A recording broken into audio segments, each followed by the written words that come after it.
وَاتْلُ عَلَيْهِمْ نَبَأَ الَّذِي آتَيْنَاهُ آيَاتِنَا، اے نبی آپ ان کو پڑھ کے سنائیں اس شخص کی خبر جس کو ہم نے اپنی نشانیاں دیں. آیات سے مراد اپنی آیات دیں، تورات کا علم دیا یا انجیل کا علم دیا یا قرآن کا علم دیا. اس سے کون مراد ہے؟ روایات اس بارے میں بہت مستند روایت سے تو ہمیں کچھ بھی پتہ نہیں چلتا، البتہ مختلف روایات ہیں، صحابہ تابعین سے مختلف تفسیریں ہیں. کسی نے نبی صلی اللہ علیہ وسلم کے دور کے کسی عالم کا بتایا، کسی نے کہا یہ موسیٰ علیہ السلام کے دور میں کوئی عالم تھا، کسی نے بلعام باور کا تذکرہ کیا جس نے پیسے دے کے حضرت موسیٰ علیہ السلام پہ تہمت لگانے کی کوشش کی، واللہ عالم. اور بعض مفسرین نے کہا اس سے کوئی مخصوص مراد نہیں ہے، بلکہ ہر وہ عالم مراد ہے، چاہے وہ یہودیوں میں ہو، چاہے وہ عیسائیوں میں ہو، چاہے وہ مسلمانوں میں ہو، جو دنیا کی لالچ میں حق کا اور اللہ کی نشانیوں کا انکار کر دے. تو چونکہ یہود اس کے پہلے مصداق تھے، اس لیے زیادہ تر حضرات نے اس سے یہود کا عالم مراد لیا ہے، لیکن ہمیں ظاہر ہے اس کا کیا کرنا ہے کہ کون مراد ہے. جو بھی اس کردار کا حامل ہوگا وہ ان آیتوں میں داخل ہوگا. وَاتْلُ عَلَيْهِمْ نَبَأَ الَّذِي آتَيْنَاهُ آيَاتِنَا، اے نبی آپ ان کو خبر پڑھ کے سنائیں اس شخص کی جس کو ہم نے اپنی آیات دی، یعنی اپنی آیات کا علم، یعنی تورات، یا اگر یہودی عالم مراد ہے تو تورات کا علم اس میں داخل ہے، جن کو ہم نے تورات کا علم دیا. زیادہ تر مفسرین اسی طرف گئے ہیں کہ بلعم باعور ایک یہودی عالم گزرا ہے، وہ مراد ہے اس سے، جس کو ہم نے اپنی آیات یعنی تورات کا علم دیا. فَانْسَلَخَ مِنْهَا، وہ ان آیات سے بالکل نکل گیا، یعنی بالکل اس پر عمل اس نے چھوڑ دیا. فَأَتْبَعَهُ الشَّيْطَانُ، اور پھر شیطان اس کے پیچھے ہو لیا. فَكَانَ مِنَ الْغَاوِينَ، اور وہ گمراہ لوگوں میں ہو گیا. تو جو عالم بھی خواہشات کی پیروی کرتا ہے، پیسوں کی لالچ میں حق کو خلط ملط کرتا ہے، تو وہ پھر تھوڑا گمراہ نہیں ہوتا. قرآن کی ان آیات سے پتہ چلتا ہے وہ آہستہ آہستہ پورے دین سے نکل جاتا ہے، اور پھر شیطان اس کے پیچھے ہو لیتا ہے. ہوتا تو یہ کہ انسان شیطان کی پیروی کرتا ہے، لیکن گمراہی کا ایک وقت ایسا آتا ہے کہ شیطان کو پتہ ہوتا ہے کہ میری دال یہاں گلے گی، لہذا شیطان مکمل طور پر اس پر مسلط ہو جاتا ہے. وَلَوْ شِئْنَا لَرَفَعْنَاهُ بِهَا، اللہ چاہتے ہیں، ہم چاہتے تو ہم ان آیات کے ذریعے اس کو بلند کر دیتے. اگر وہ تھوڑی خواہشات کی پیروی سے بچ جاتا، لوگوں کے سامنے حق کو بیان کرتا، تو ہم اس کو بہت بلند مقام عطا کرتے. آج بھی ہم دیکھتے ہیں کہ جو علماء لوگوں کی باتوں میں نہیں آتے، خواہشات کی پیروی نہیں کرتے، حق پر قائم رہتے ہیں، دیر سے صحیح لیکن اللہ ان کو بہت اونچا مقام عطا فرماتے ہیں. وَلَكِنَّهُ أَخْلَدَ إِلَى الْأَرْضِ، لیکن وہ زمین کی طرف مائل ہوتا چلا گیا. زمین سے مراد ہے دنیا کی طرف، پستی کی طرف. پستی کی طرف مائل ہونے کو اللہ نے زمین کی طرف مائل ہونے سے تعبیر کیا، یعنی دنیا کے چند ٹکوں کی خاطر پستی کی طرف، ذلت کی طرف مائل ہونا. آج ہم دیکھتے ہیں کہ جو علماء پیسوں کے لالچی ہو جائیں ان کی معاشرے میں کوئی عزت نہیں رہتی. یہ آج بھی نظر آ رہا ہے. لوگ انہی علماء کی عزت کرتے ہیں، انہی کو وقار دیتے ہیں جن کے دل میں دولت کی لالچ نہیں ہوتی، پیسوں کی ہوس نہیں ہوتی. وہ حق بیان کرتے ہیں، پیسہ آئے نہ آئے ان کی صحت پہ اس سے کوئی فرق نہیں پڑتا. یہ آیت خاص طور پر اہل علم حضرات کے لیے. اللہ فرماتے ہیں وَاتَّبَعَ هَوَاهُ، اور اس شخص نے خواہشات کی، اپنی خواہش کی پیروی شروع کر دی. فَمَثَلُهُ كَمَثَلِ الْكَلْبِ، اس شخص کی مثال کتے کی مثال ہے.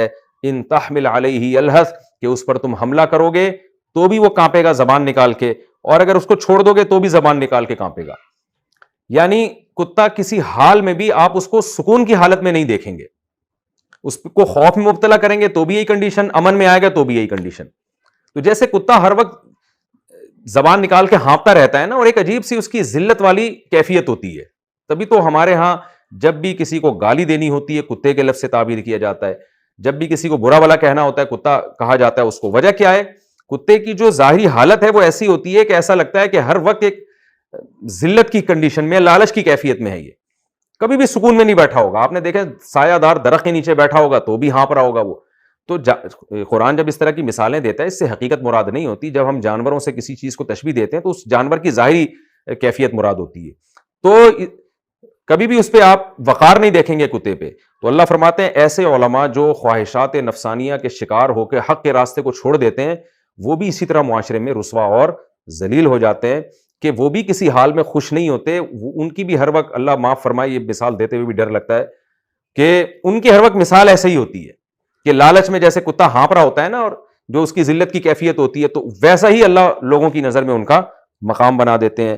اللہ فرماتے ہیں ذالک مثل القوم الذین کذبوا بآیاتنا، یہ ہے اس قوم کی مثال جو ہماری آیات کا انکار کرتے ہیں. وہ قوم سے مراد ہے علماء کی قوم جو علم ہونے کے باوجود حق کا انکار کریں. فقصص القصص، پس اے نبی آپ واقعہ بیان کیجئے، لعلہم یتفکرون، شاید کہ یہ لوگ غور و فکر کر لیں. یعنی یہ جو ہم نے واقعہ بیان کیا اس کو آپ لوگوں کے سامنے بتائیں، جو بنی اسرائیل کے ایک شخص کا واقعہ ہے، تاکہ لوگوں میں عبرت حاصل ہو کہ علم حاصل ہونے کے بعد پیسوں کی لالچ میں گمراہ ہونا اور لوگوں کو غلط گائیڈ کرنا، اس کا کیا اثر پڑتا ہے خود اس عالم کی شخصیت پہ، خود اس کا امیج کیسا دنیا کے سامنے خراب ہوتا ہے۔ اس پر ممکن ہے کوئی اشکال کرے کہ ہم نے تو بہت سے دنیا پرست علماء دیکھے ہیں جن کی بڑی عزت ہوتی ہے، تو خوب سمجھ لیں کہ عزت اور ذلت سے مراد ان لوگوں کی نظر میں عزت ہے جو خود قابل عزت ہو۔ عام لوگ جو جاہل ہوتے ہیں یا جن کے پاس خود علم نہیں ہوتا، ان کو بیوقوف بنانا بڑا آسان ہوتا ہے۔ ہم نے دیکھا ہے بڑے بڑے جاہل، مرزا غلام احمد قادیانی کو دیکھ لے، کیسا اس نے لوگوں کو بیوقوف بنایا ہے۔ تو عزت اور ذلت سے مراد فللہ العزت ولرسولہ وللمؤمنین، جو بھی صحیح ایمان والے لوگ ہیں ان کی نظر میں ایسے لوگوں کا امیج خراب رہتا ہے۔ باقی بے وقوفوں کی نظر میں تو ظاہر ہے بے وقوف آدمی ہی کی عزت ہوگی۔ ساء مثلا، اللہ فرماتے ہیں بہت ہی برے ہیں وہ لوگ، بہت ہی بری ہے وہ قوم مثال کے اعتبار سے، الذین کذبوا بآیاتنا، جو ہماری آیات کا انکار کرتے ہیں۔ مثال کیا مطلب؟ اللہ نے ان کو کتے سے تشبیہ دی ہے کہ وہ کسی حال میں مطمئن نظر نہیں آئے گا آپ کو، تو یہ لوگ بھی ہر وقت کانپتے کانپتے رہیں گے، کبھی بھی یہ مطمئن نہیں ہوتے۔ دنیا پرست انسان یہ سمجھتا ہے کہ میں حق کے بدلے میں جب دنیا خریدوں گا تو میری عیاشی شروع ہو جائے گی اور مجھے سکون ملے گا، تو اللہ فرماتے ہیں ایسا نہیں ہوتا۔ ان لوگوں کی مثال بہت ہی بری ہے، اور مثال جو قرآن دے چکا ہے وہ کتے کی مثال ہے۔ وَأَنفُسَهُمْ كَانُوا يَظْلِمُونَ، اور یہ اپنی ہی جانوں پر ظلم کرتے ہیں، یہ سمجھتے ہیں کہ وسائل آنے کے بعد ہماری خوش عیشی والی زندگی، سکون کی زندگی شروع ہو جائے گی، لیکن ایسا ہوتا نہیں ہے۔ آگے اللہ فرماتے ہیں مَن يَهْدِ اللَّهُ فَهُوَ الْمُهْتَدِي، جس کو اللہ ہدایت دے وہی ہے ہدایت یافتہ۔ تو اللہ تو اسی کو ہدایت دیتا ہے جو ہدایت چاہتا ہے، اور اللہ کی ہدایت کیا ہے؟ جس کو قرآن کہتا ہے یہ غلط ہے اس کو آپ غلط مان لیں، جس کو کہتا ہے صحیح ہے اس کو آپ صحیح مان لیں، اور پیسوں کے بدلے میں، دنیا کی لالچ کے بدلے میں آپ صحیح کو غلط اور غلط کو صحیح نہ کہیں، یہ ہے اللہ کی ہدایت۔ اور آگے اللہ فرماتے ہیں وَمَن يُضْلِلْ، اور جس کو اللہ گمراہ کر دے، فَأُولَٰئِكَ هُمُ الْخَاسِرُونَ، یہی لوگ ہیں خسارے والے۔ وَلَقَدْ ذَرَأْنَا لِجَهَنَّمَ كَثِيرًا مِنَ الْجِنِّ وَالْإِنسِ، اب ایک گویا اشکال ہوتا ہے کہ علم کے بعد انسان گمراہ کیسے ہو سکتا ہے؟ جیسے یہود، قرآن نے پچھلے رکوع میں کیا کہا تھا؟ واضح طور پر تورات میں یجدونہ مکتوباً عندہم فی التورات، محمد صلی اللہ علیہ وسلم کا نام اپنے سامنے تورات میں لکھا ہوا دیکھتے ہیں، اس کے بعد بھی گمراہ ہو گئے، اس کے بعد بھی آپ کی نبوت کا انکار کر رہے ہیں، اور پھر نبی صلی اللہ علیہ وسلم کے معجزے اپنی آنکھوں سے دیکھ رہے ہیں، تو کیسے انکار کر رہے ہیں؟ اس بات پہ نبی صلی اللہ علیہ وسلم کو بہت شدید اذیت ہوتی تھی۔ تسلی کے لیے اللہ نے ارشاد فرمایا وَلَقَدْ ذَرَأْنَا لِجَهَنَّمَ، تحقیق ہم نے پیدا کیا ہے جہنم کے لیے، کثیرا من الجن والانس، بہت سارے جنات اور انسانوں کو۔ یعنی گویا اللہ تعالیٰ نبی صلی اللہ علیہ وسلم کو اور اہل حق کو تسلی دے رہے ہیں کہ دنیا میں بڑے بڑے گمراہ لوگ ہر دور میں موجود رہیں گے، کیونکہ ہم نے جہنم بھی بھرنی ہے، تو بہت سے لوگوں کو ہم نے پیدا ہی جہنم میں جانے کے لیے کیا ہے۔ یہاں ایک اشکال ہوتا ہے کہ جب اللہ نے ان کو پیدا ہی جہنم کے لیے کیا تو ان بیچاروں کا قصور کیا ہے، تو دیکھیں یہ قرآن کی بلاغت تعبیر ہے۔ اس کی مثال ایسے ہے کہ جیسے کوئی شخص جو ہے نا، جیسے ماں باپ کے ایک اولاد پیدا ہوئی اور ماں باپ خوشی منا رہے ہیں، پھر اس کی تربیت کر رہے ہیں، تربیت میں کوئی کسر انہوں نے نہیں چھوڑی، لیکن بچہ ماں باپ کا نافرمان ہے، مسلسل نافرمانی کر رہا ہے، مسلسل نافرمانی کر رہا ہے، ہر طرح سے تربیت کی کوشش کر لی مگر وہ ماں باپ کو ستا رہا ہے، تو باپ ایک دن کیا کہتا ہے، یہ بچہ پیدا ہی میں نے اس لیے کیا تھا تاکہ یہ مجھے ستائے۔ تو مقصد یہ نہیں ہوتا کہ پیدا اس لیے کیا گیا ہے، مقصد یہ کہ اس کا ہر طرح سے اس کی ہدایت کے اسباب پیدا کر لیے، لیکن یہ پھر بھی ہٹ دھرمی، تو ایسا لگتا ہے کہ یہ گویا میری غلطی ہے، گویا میں نے اس کو پیدا اپنے آپ کو ستانے کے لیے کیا تھا، یعنی یہ انجام تو اس کا لازمی نکلنا ہی تھا۔ اور آسان مثال، آپ کسی کو گفٹ دیتے ہیں، احسانات کرتے ہیں، اور وہ اس گفٹ سے جو ہے آپ کے احسانات سے پھلتا پھولتا ہے اور آپ ہی کو مارنا شروع کر دیتا ہے، تو آپ کیا کہتے ہیں؟ بھائی میں نے تو اس پر احسان اس لیے کیا تھا تاکہ یہ مجھ پہ ظلم کرے۔ اس کو کہتے ہیں لام عاقبت، یعنی وہ لام یہاں لیے ترجمہ ہوتا ہے لیکن اس کا اصل ترجمہ ہوتا ہے کہ جس کا انجام یہ نکلنا ہے۔ تو قرآن بھی یہ کہہ رہا ہے وَلَقَدْ ذَرَأْنَا لِجَهَنَّمَ كَثِيرًا مِنَ الْجِنِّ وَالْإِنسِ، بہت سے لوگوں کے حالات ایسے ہیں کہ جن کو دیکھ کے تمہیں یہ لگے گا کہ ان کو پیدا ہی جہنم کو بھرنے کے لیے کیا گیا ہے، یعنی اتنے ضدی اور ہٹ دھرمی ہیں۔ اگلی آیت میں اس مضمون کو اور واضح کر دیا گیا، فرمایا لَهُمْ قُلُوبٌ لَا يَفْقَهُونَ بِهَا، ان کے دل ہیں مگر ان دلوں میں سمجھنے کی صلاحیت نہیں ہے۔ کیا مطلب؟ ہم زبردستی ان کو جہنم میں نہیں ڈال رہے، ان کو ہم نے سوچنے کے لیے دل تو دیا ہے مگر اس دل میں حق کو سمجھنے کی یہ سمجھتے ہی نہیں ہے، اس سے لا یفقہون بہا کا مطلب اس دل سے حق کو سمجھتے ہی نہیں ہے، تو سمجھ ہی نہیں رہے ہیں حق کو، باقی تمام باتیں ان کی سمجھ میں آ رہی ہیں، حق کا راستہ ان کی سمجھ میں نہیں آ رہا، تو اس سے پتہ چلتا ہے کہ گویا یہ پیدا ہی جہنم کے لیے ہوئے ہیں۔ وَلَهُمْ أَعْيُنٌ لَا يُبْصِرُونَ بِهَا، ان کی آنکھیں ہیں مگر اس سے یہ دیکھتے نہیں ہے. کیا مطلب کہ حق راستہ نظر ہی نہیں آتا, باقی ساری چیزیں نظر آتی ہیں مگر حق ان سے نظر نہیں آتا, اندھے بنے ہوئے ہیں. وَلَهُمْ آذَانٌ لَا يَسْمَعُونَ بِهَا, ان کے کان ہیں مگر یہ ان کانوں سے سنتے نہیں ہیں. یعنی گویا اللہ نے پچھلی آیت میں جو اشکال ہوا تھا اس کا جواب بھی دے دیا کہ ہم نے تو ان کو سوچنے کے لیے دل بھی دیا, حق دیکھنے کے لیے آنکھیں بھی دی اور سننے کے لیے کان بھی دیے. ہم زبردستی اگر ان کو جہنم میں پھینکنا چاہتے تو ہم ان کو سیدھے راستے کی صلاحیت ہی پیدا نہ کرتے. ہم نے سیدھے راستے کو سمجھنے کی تمام صلاحیتیں ان میں پیدا کر دی ہیں مگر ان صلاحیتوں سے ذرہ برابر فائدہ نہیں اٹھاتے, نہ حق کے بارے میں سوچتے ہیں, نہ حق دیکھنے کی کوشش کرتے ہیں اور نہ حق کو سننے کی کوشش کرتے ہیں. تو اب اگر یہ حق پر ایمان نہیں لے کر آتے تو اے نبی آپ غم نہ کریں, یوں سمجھ لیں کہ ان کمبختوں کو پیدا کیا گیا ہے جہنم میں ڈالنے کے لیے. اللہ تعالی ہم سب کو محفوظ کرے. اولئک کالانعام, یہ لوگ جانوروں کی طرح ہیں, چوپایوں کی طرح ہیں. بل ہم اضل, بلکہ جانوروں سے بھی زیادہ گمراہ ہیں. اس لیے کہ جانور گمراہ ہوتا ہے اس میں اس کا قصور نہیں ہے, یہ تو جانتے بوجھتے ہوئے گمراہ ہیں. اولئک هم الغافلون, یہی لوگ ہیں غافل. غافل کا مطلب یہ جو نہ دیکھتا ہو, نہ سنتا ہو, نہ سوچتا ہو, تو ظاہر ہے پھر وہ غفلت میں زندگی گزارے گا. وَلِلَّهِ الْأَسْمَاءُ الْحُسْنَى, اور اللہ کے لیے اچھے اچھے نام ہیں. فَادْعُوهُ بِهَا, ان ناموں سے اللہ کو پکارو. مشرکین یہاں یہ بھی کرتے تھے, جو اللہ کی صفات ہیں وہ غیروں کو دیتے تھے. توحید میں مشرکین کہتے تھے نا ہم ایک خدا کو مانتے ہیں. قرآن نے اس رکوع کے شروع میں کہا نا کہ توحید انسان کی فطرت ہے, تو مشرکین کہتے تھے ہم بھی ایک خدا کو مانتے ہیں. تو اللہ نے کہا جب ایک خدا کو مانتے ہو تو جو اللہ کی صفات ہیں وہ اللہ کے علاوہ کو کیوں دے رہے ہو؟